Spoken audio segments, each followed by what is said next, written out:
नमो भारत या मेट्रो सेवा, दोनों का शिलान्यास करने का अवसर आप सबने मुझे दिया था और आज मुझे ही इनके लोकार्पण का भी सौभाग्य मिला है। साथियों, थोड़ी देर पहले मैंने मेरठ मेट्रो में सफर किया। इस दौरान मेरी स्कूल कॉलेज के अनेक युवाओं से और अन्य यात्रियों से बातचीत हुई है। सबका यही कहना था कि इतने शानदार काम की उन्होंने कल्पना भी नहीं की थी और सबके सब लोग वो पुराने दिनों को याद कर रहे थे और खास तौर पर बहनों बेटियों ने मुझे बताया, कुछ साल पहले तक शाम होते ही पूरे रूट में सन्नाटा छा जाता था। यहां डर और भय का माहौल होता था। अब एक तरफ कानून व्यवस्था भी सुधरी है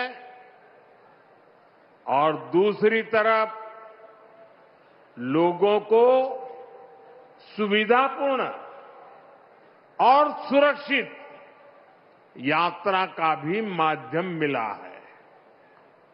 और साथियों, मुझे खुशी है कि नमो भारत रैपिड रेल से ये नारी शक्ति के सामर्थ्य का प्रतीक भी बनी है।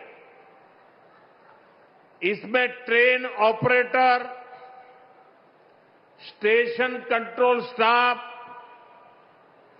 ऐसे अधिकतर काम में हमारी बेटियां ही कार्यरत हैं, बेटियां ही नेतृत्व कर रही है। मैं आप सभी को, उत्तर प्रदेश को और दिल्ली वासियों को देश की पहली नमो भारत रैपिड रेल सेवा और मेरठ मेट्रो के लिए बहुत बहुत बधाई देता हूं।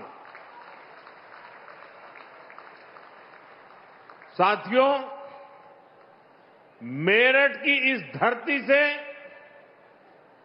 मेरा भी एक विशेष नाता रहा है।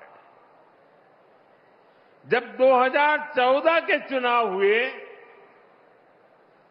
2019 के चुनाव हुए और 2024 के लोकसभा चुनाव हुए, तो मेरठ से ही मेरी चुनावी सभाओं की शुरुआत हुई।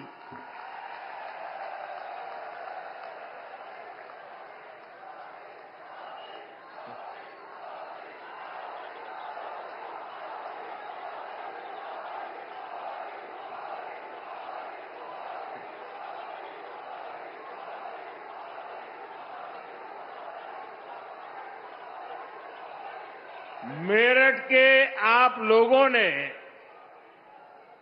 यहां के किसानों ने, उद्यमियों ने,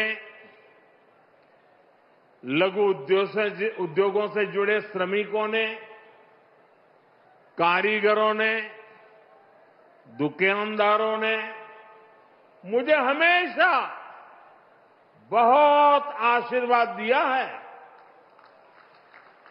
और साथियों, मैंने तब भी कांग्रेस और सपा बसपा को कहा था कि अपनी जहरीली राजनीति छोड़िए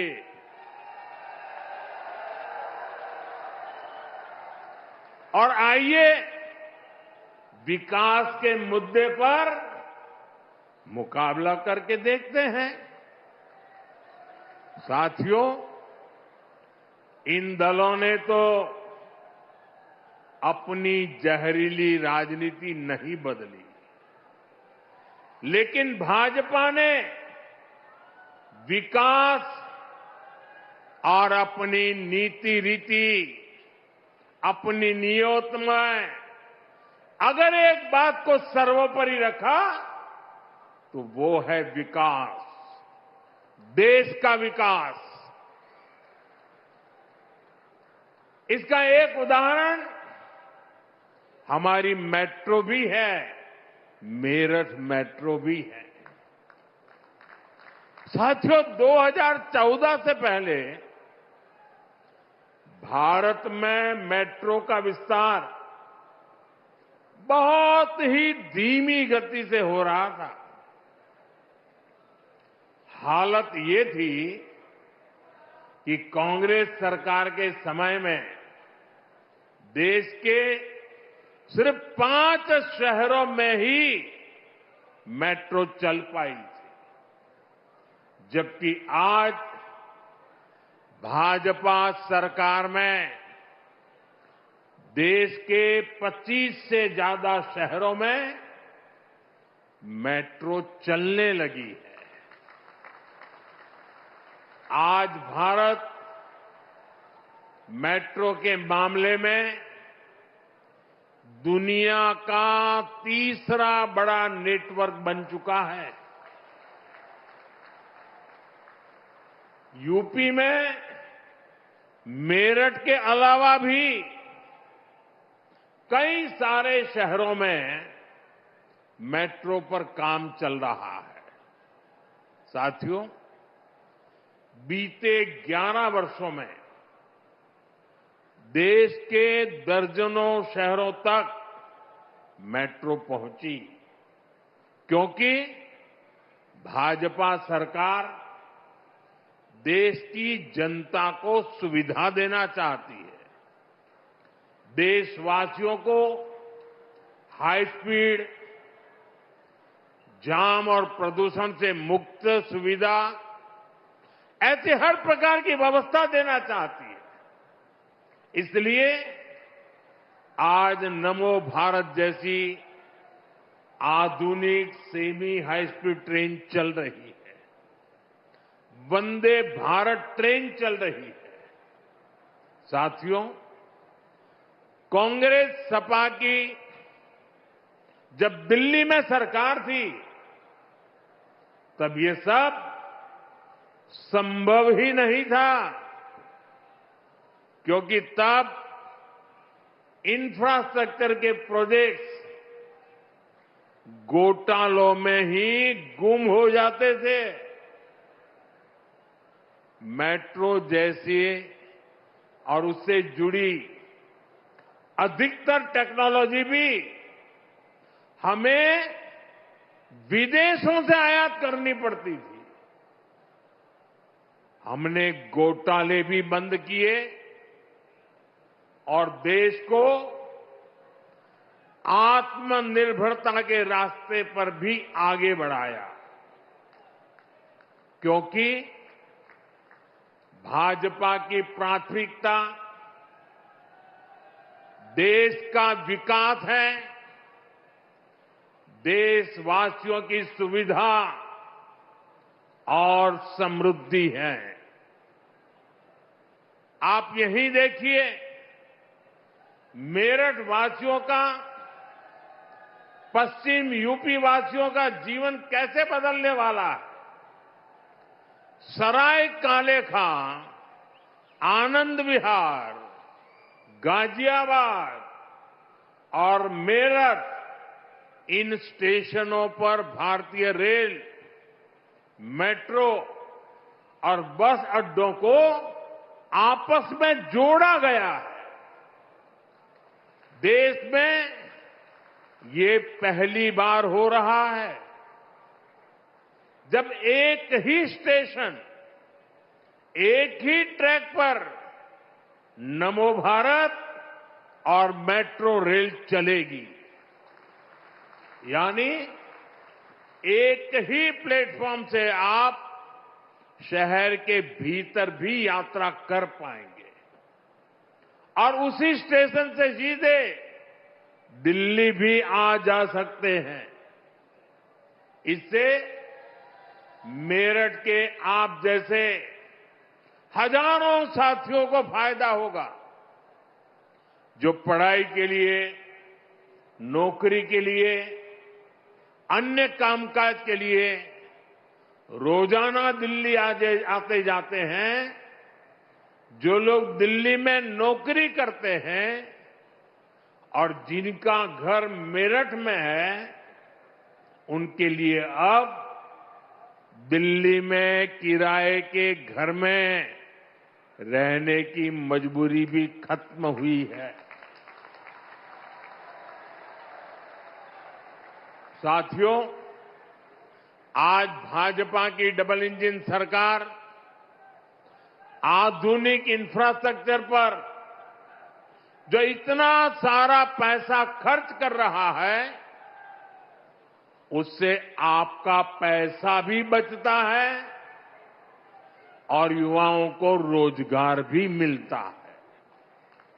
यहां पश्चिम यूपी में ही देखिए कैसे नए नए एक्सप्रेसवे बन रहे हैं, डेडिकेटेड फ्रेट कॉरिडोर बन रहे हैं।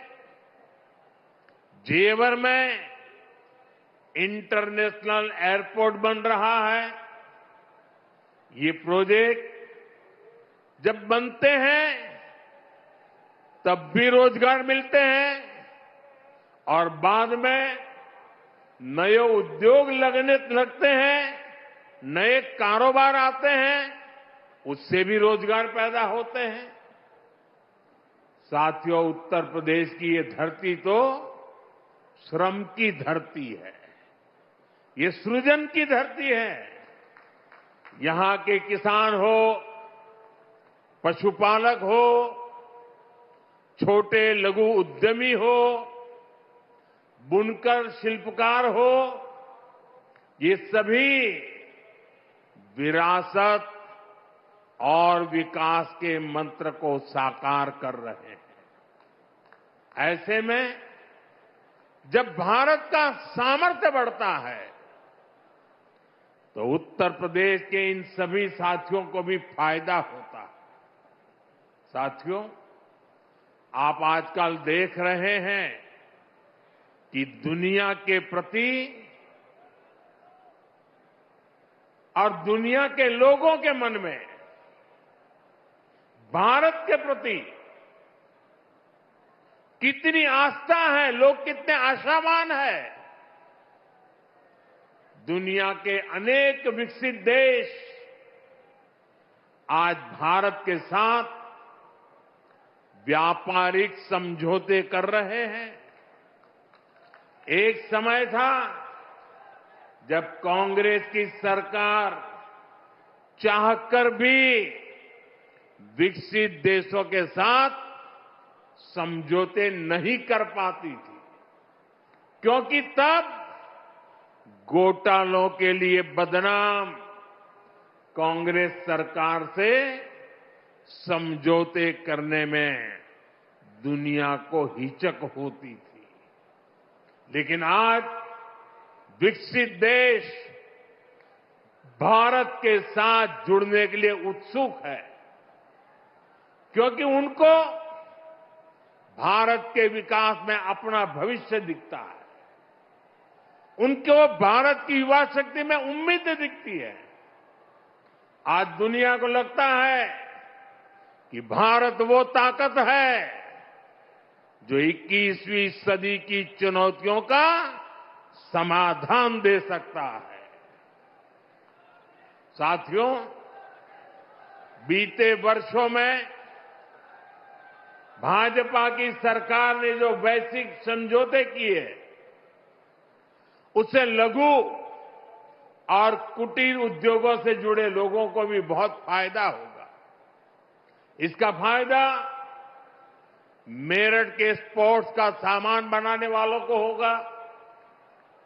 मेरठ की ही कैंची, खुर्जा की क्रॉकरी, मुरादाबाद का पीतल, बागपत का होम फर्निशिंग उद्योग, सहारनपुर की लकड़ी की नक्काशी, लेदर, टेक्सटाइल, ज्वेलरी से जुड़े उद्योग, ऐसे हर लघु और कुटीर उद्योगों को इन समझौतों का बहुत बड़ा लाभ होने वाला है।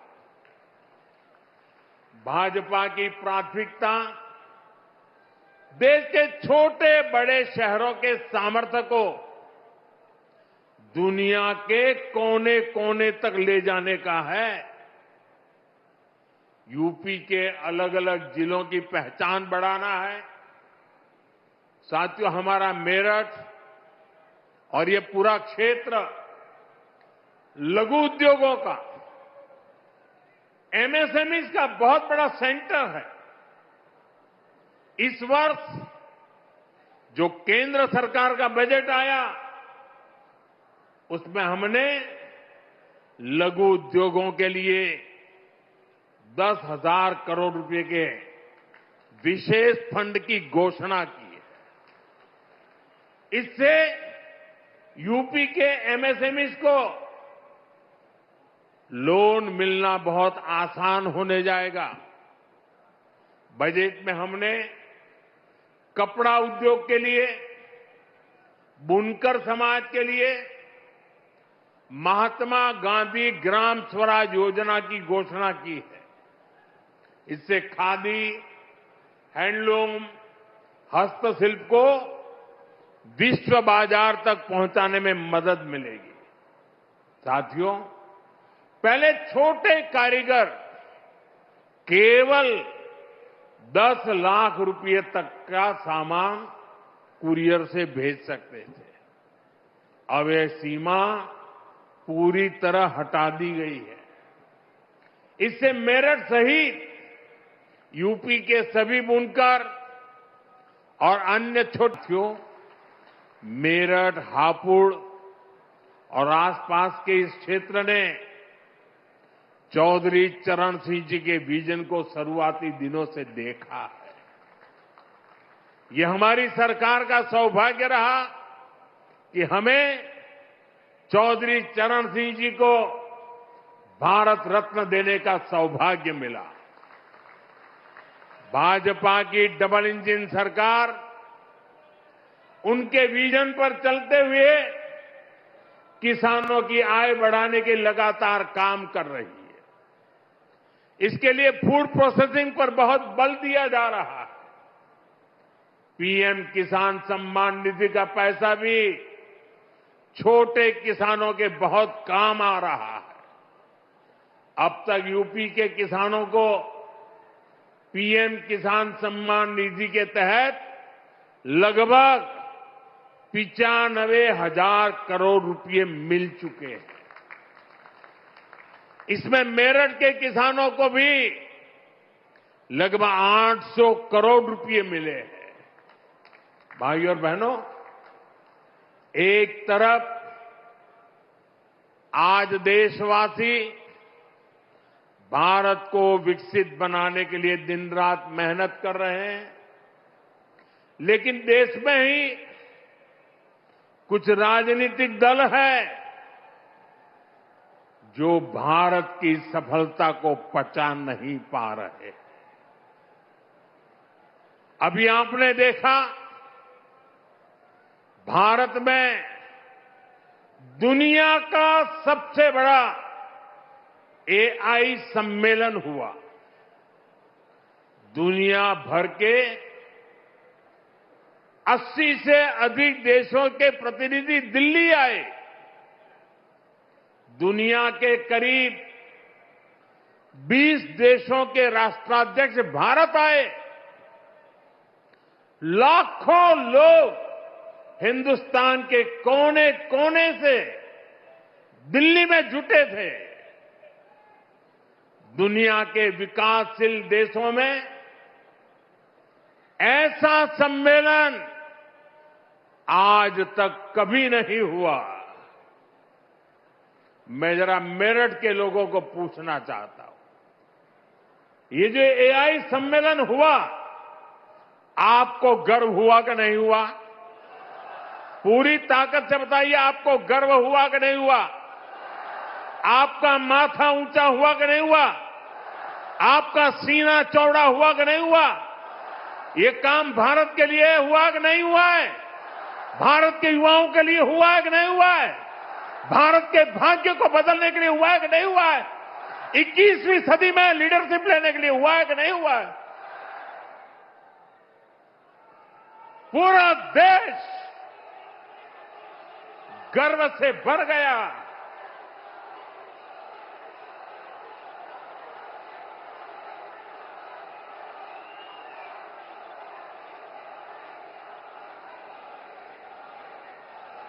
लेकिन कांग्रेस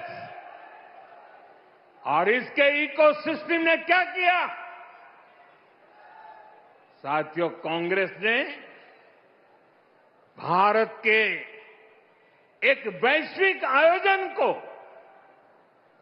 अपनी गंदी और नंगी राजनीति का अखाड़ा बना दिया।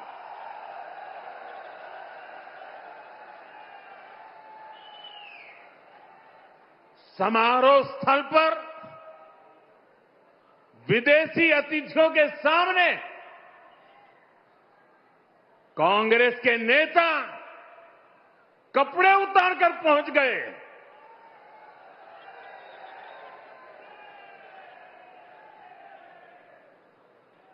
मैं कांग्रेस वालों को पूछता हूं, देश तो जानता है आप पहले से ही नंगे हो, फिर कपड़े उतारने की जरूरत क्या पड़ी?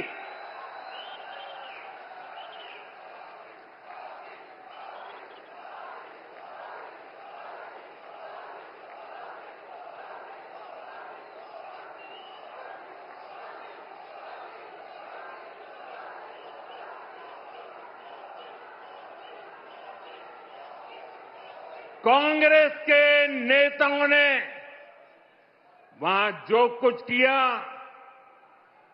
वो दिखाता है कि देश की सबसे पुरानी पार्टी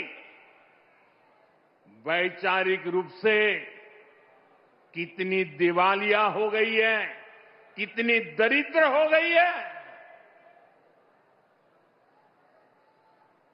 साथियों, कोई कल्पना नहीं कर सकता। हम तो वो लोग हैं जो गांव में किसी के यहां शादी ब्याह होता है तो पूरा गांव उसे सफल बनाने में जी जान से जुट जाता है, ताकि मेहमान गांव की एक अच्छी छवि लेकर जाएं।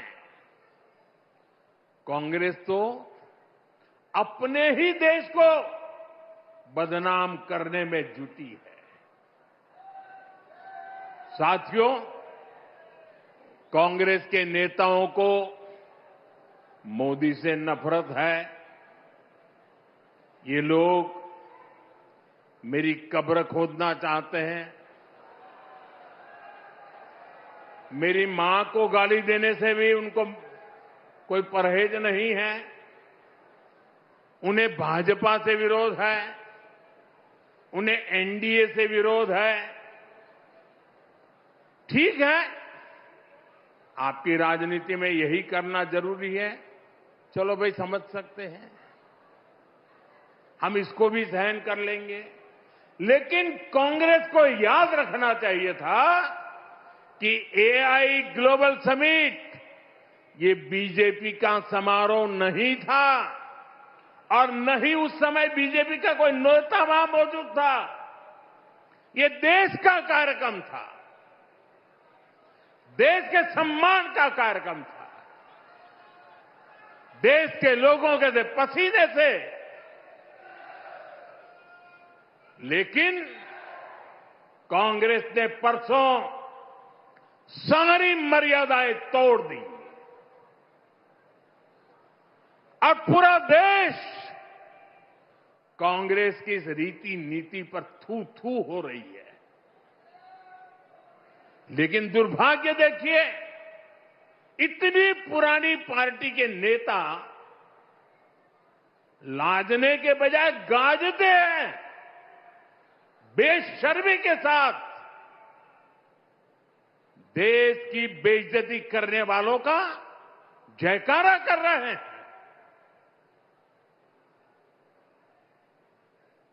और ये मामला कांग्रेस की हरकतों का लगातार चल रहा है। पार्लियामेंट में क्या किया? पार्लियामेंट में खुद परफॉर्म कर नहीं पा रहे तो अपने साथी दलों को भी बोलने का मौका नहीं देते, पार्लियामेंट को चलने नहीं देते। और उसका सबसे बड़ा नुकसान कांग्रेस के जो साथी दल है ना, उनको हो रहा है। अब वो समझ गए हैं। ये अभी दिल्ली में उन्होंने जो ये नंगापन दिखाया, उनके सारे साथी दल चौंक गए हैं, सबने किनारा कर लिया। और मैं नम्रतापूर्वक देश के मीडिया को भी एक रिक्वेस्ट करना चाहता हूं।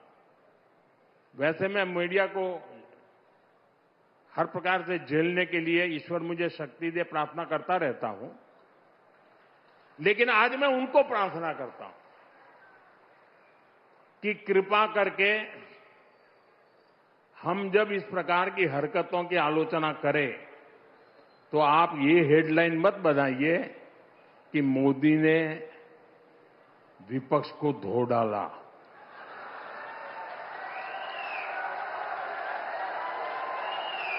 आप कांग्रेस को बचाने की ये चालाकियां बंद कीजिए। ये विपक्ष विपक्ष करके आप कांग्रेस को बचा रहे हैं, और विपक्ष में जो और साथी बैठे हैं वो भी समझ गए हैं कि पाप कांग्रेस करती है और भुगतना उनको पड़ता है। और कांग्रेस की इकोसिस्टम हर बार बच के निकलने का एक खेल खेलती है कि पाप कांग्रेस करे, आलोचना कांग्रेस की हो, गुस्सा कांग्रेस पर हो, लेकिन मीडिया में कांग्रेस नहीं दिखती, विपक्ष शब्द दिखता है। क्यों भाई? क्यों कांग्रेस को बचा रहे हो? ऐसा करने से आप न कांग्रेस को बचा पाते हो, न कांग्रेस को सुधरने के लिए मजबूर करते हो। अगर आप एक बार छापना शुरू कर दोगे, बोलना शुरू कर दोगे, ये जनरल विपक्ष का दोष है। और देखिए दिल्ली में जो हुआ, क्या उसमें कोई टीएमसी के लोगों ने पाप किया है? नहीं किया है। डीएमके के लोगों ने पाप किया है? नहीं किया है। बसपा के लोगों ने पाप किया है? नहीं किया है। फारूक अब्दुल्ला जी की पार्टी ने पाप किया है? नहीं किया है। सिर्फ और सिर्फ सरफरे नेता, कांग्रेस के बेलगाम नेता देश को तबाह करने पर तुले हुए हैं। अगर आपको प्रधानमंत्री की कुर्सी पर बैठना है तो पहले आपको जनता के दिल जीतने पड़ेंगे।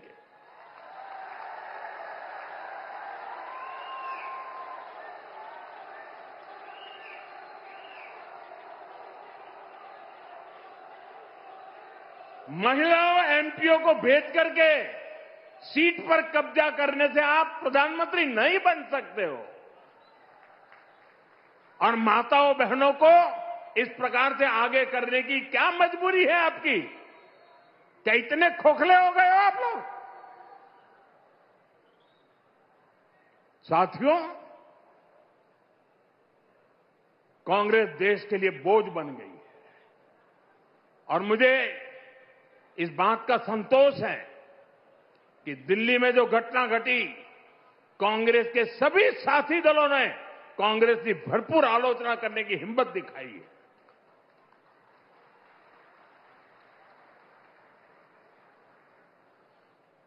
मैं विपक्ष के इन साथियों का सच्चाई के साथ और देश के गौरव के साथ खड़े रहकर रहने के लिए उनका मैं सार्वजनिक रूप से आभार व्यक्त करता हूं।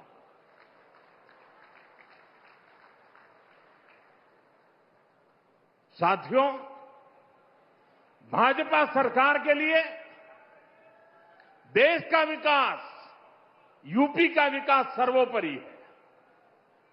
लेकिन आप याद करिए, 10 साल पहले तक यूपी की चर्चा किन बातों के लिए होती थी? हर किसी को मेरठ के दंगे, पश्चिम यूपी में क्रिमिनलों की गैंग, खराब सड़कें, बिजली की कटौती और पिछड़ेपन की परिस्थितियां, यही कुछ चर्चा में रहता था। पश्चिमी यूपी के अपराध पर फिल्में बनती थी, फिल्में। सपा सरकार ने यूपी का ये हाल करके रखा था। लेकिन आज यूपी को विकास के लिए जाना जा रहा है। आज हमारे यूपी को ब्रह्मोस के लिए मोबाइल फोन बनाने और एयरपोर्ट के लिए पर्यटकों की सुविधा लगातार बढ़ती संख्या के लिए जाना जाता है। यूपी स्पोर्टिंग इकोसिस्टम में भी अपनी पहचान बढ़ा रहा है। मेरठ में स्पोर्ट्स यूनिवर्सिटी का काम तेजी से पूरा किया जा रहा है। साथियों, सपा राज में जो अपराधी बेखौफ घुमा करते थे, वो आज योगी जी की सरकार में जेलों में दिन बिता रहे हैं। आज किसी की हिम्मत नहीं है कि कॉलेज से पढ़कर निकल रही हमारी किसी बेटी का अपमान कर सके। साथियों, जब कानून व्यवस्था सुधरती है तो व्यापार, कारोबार और दुकानदारी के लिए भी माहौल बनता है। इसलिए आज यूपी की अर्थव्यवस्था में भी जबरदस्त उछाल देखने को मिल रहा है। योगी जी के नेतृत्व में यूपी देश का बड़ा मैन्युफैक्चरिंग हब बन रहा है। कल ही मुझे यूपी की पहली सेमी कंडक्टर फैक्ट्री का शिलान्यास करने का अवसर मिला है। इस सेमी कंडक्टर फैक्ट्री के बनने से यूपी का सामर्थ्य और ज्यादा बढ़ जाएगा। इससे यहां नए निवेश, नए रोजगार के लिए अद्भुत संभावनाएं बनेगी। मैं आपको विश्वास दिलाता हूं, भाजपा की डबल इंजन सरकार ऐसे ही यूपी को देश की सबसे बड़ी इकोनॉमी बनाने के लिए काम करती रहेगी। यूपी विकसित होगा तो ही भारत विकसित होगा। एक बार फिर आप सभी को नमो भारत ट्रेन और मेट्रो प्रोजेक्ट के लिए बहुत बहुत शुभकामनाएं देता हूं। ये वंदे मातरम के 150 वर्ष मना रहे हैं। मेरे साथ बोलिए, वंदे मातरम, वंदे वंदे वंदे वंदे वंदे। बड़ी खबर, प्रधानमंत्री नरेंद्र मोदी को आप मेरठ से सुन रहे थे। पीएम मोदी ने विपक्ष पर पलटवार किए। एआई समिट में कांग्रेस के हंगामे पर मुख्यमंत्री योगी आदित्यनाथ और प्रधानमंत्री ने कहा, भारत को विकसित बनाने का लक्ष्य है, कुछ दल भारत की सफलता पचा नहीं पा रहे हैं। पीएम ने कहा कि विपक्षी दलों में कांग्रेस पार्टी को आप मत शामिल कीजिए। कांग्रेस पार्टी इस वक्त देश में नकारात्मक राजनीति फैला रही है। एआई समिट में कांग्रेस के हंगामे पर पीएम मोदी ने बड़ा हमला किया है कांग्रेस पार्टी पर। उन्होंने कहा, भारत को विकसित बनाने का लक्ष्य हमारी सरकार लेकर चल रही है और उत्तर प्रदेश लगातार मुख्यमंत्री योगी आदित्यनाथ के नेतृत्व में आगे बढ़ रहा है। पीएम मोदी ने कांग्रेस पार्टी पर जमकर निशाना साधा। उन्होंने कहा, कुछ दल भारत की सफलता पचा नहीं पा रहे हैं, देश की बदनामी कराई जा रही है, संसद को कांग्रेस नेता चलने नहीं देते हैं, कांग्रेस देश के लिए बोझ बन गई है। प्रधानमंत्री नरेंद्र मोदी ने एक के बाद एक कांग्रेस पर तंज किया। उन्होंने कहा, कांग्रेस के राज में घोटाले होते थे, घोटाले पर घोटाले होते थे, पीएम मोदी ने कांग्रेस पार्टी पर जमकर निशाना साधा है। मेरठ की जनसभा से पीएम मोदी ने कांग्रेस पार्टी पर कई आरोप लगाए हैं। उन्होंने कहा संसद को कांग्रेस नेता चलने नहीं देते हैं, हंगामा करते हैं, कांग्रेस देश के लिए बोझ बन गई है। कांग्रेस के राज में घोटाले का विकास था। हमारी डबल इंजन की सरकार उत्तर प्रदेश और भारत को लेकर के आगे बढ़ रही है। पीएम मोदी ने कांग्रेस पार्टी पर जमकर निशाना साधा। साथ ही साथ उन्होंने उत्तर प्रदेश के मुख्यमंत्री योगी आदित्यनाथ की तारीफ भी की है। उन्होंने कहा कि आज उत्तर प्रदेश में कानून का राज है और आज उत्तर प्रदेश में इसलिए निवेश लगातार बढ़ रहा है। उत्तर प्रदेश की नई परिभाषा मुख्यमंत्री योगी आदित्यनाथ के नेतृत्व में लिखी गई है। माफियाओं को खत्म किया गया है, माफिया जेल की सलाखों के पीछे हैं, कानून का राज है, महिलाएं सुरक्षित हैं। पीएम ने कहा कि आज कुछ दल भारत की सफलता को पचा नहीं पा रहे हैं, संसद को चलने नहीं दिया जा रहा है।